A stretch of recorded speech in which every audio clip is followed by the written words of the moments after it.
ആവേശകരമായിട്ടുള്ള മത്സരമാണ്. ഇതുവരെ മത്സരിച്ചതിൽ ഏറ്റവും കൂടുതൽ ദൂരം ഈ തടിയുമായി മുന്നോട്ട് പോയത് ഇപ്പോൾ മത്സരിക്കുന്ന മത്സരാർത്ഥിയാണ്. തീർച്ചയായിട്ടും നമുക്കറിയാം, ഇപ്പോൾ ഏതാണ്ട് 30 മീറ്ററിനോളം അടുത്ത് മുന്നോട്ട് പോകുന്നു കഴിഞ്ഞു. നമുക്ക് ദൃശ്യങ്ങൾ കാണാൻ കഴിയും. 10 പേരെടുത്ത് നൽകിയ ഒരു തടിയാണ്. 3 പേർ ചേർന്നാണ് അത് തോളത്ത് വെച്ച് കൊടുത്തത്. അതിനുശേഷം അത് ഒറ്റയ്ക്ക് ചുമന്നുകൊണ്ട് വരുന്ന വളരെ കായികമായിട്ടുള്ള കരുത്തിൻ്റെ പ്രതീകമായിട്ടുള്ള മത്സരമാണ്. ഓട്ടത്തിന്റെ ഭാഗമായിട്ടുള്ള തടി ചുമട് മത്സരം 225 കിലോ തൂക്കമുള്ള തടി, ആ തടി ചുമന്ന് 63 മീറ്റർ നടന്ന് വിജയം കരസ്ഥമാക്കുക.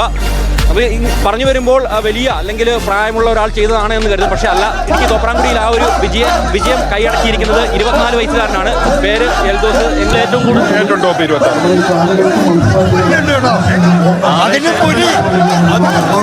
ഇത്തവണ കൂടുതൽ രംഗത്തേക്ക് വന്നിട്ടുണ്ടോ? തോപ്രാംകുടിയുടെ തനതായ മത്സരമാണ്. ആലപ്പുഴക്കാർക്ക് ചുണ്ടൻ കൊള്ളകളിയാണ്. തോപ്രാംകുടിക്ക് തടിചൂടാണ്. എങ്ങനെ തോന്നുന്നു? സന്തോഷമുണ്ട്. മത്സരിക്കാൻ പറ്റുമെന്ന് വിചാരിച്ചല്ല.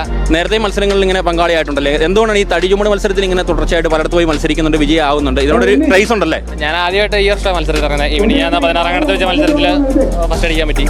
ആവേശത്തിൽ ഇറങ്ങിയതാ. ഇടയ്ക്ക് പണിയാൻ പോകാറുണ്ട്. ആ ഒരു എക്സ്പീരിയൻസ് വെച്ച് ഇറങ്ങിയതാണ്.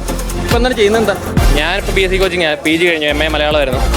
BSc കോച്ചിങ്ങാണ്. പിന്നെ അവധി ദിവസം കിട്ടുമ്പോൾ പണിയാനൊക്കെ പോകും. എൽദോസിന്റെ പിതാവ് കൂട്ടത്തിൽ ചേരുന്നു. ചേട്ടൻ ഇങ്ങനെ തടിചുമടൊക്കെ ജയിച്ചു, ഞാൻ തോറ്റുപോയി. 63 മീറ്റർ ആണ്. തോപ്രാംകുടിക്കാർക്ക് എല്ലാവർക്കും തോപ്രാംകുടിയുടെ ബാഹുബലിയായി പ്രഖ്യാപിച്ചിരിക്കുകയാണ്. നിങ്ങൾക്കൊക്കെ എന്ത് തോന്നുന്നു? തോപ്രാംകുടിയുടെ ആവേശം. ഈ മേഘാടൻ 100 വന്നു കഴിഞ്ഞാൽ ഇവന് 500 നോക്കും. അതാണ്.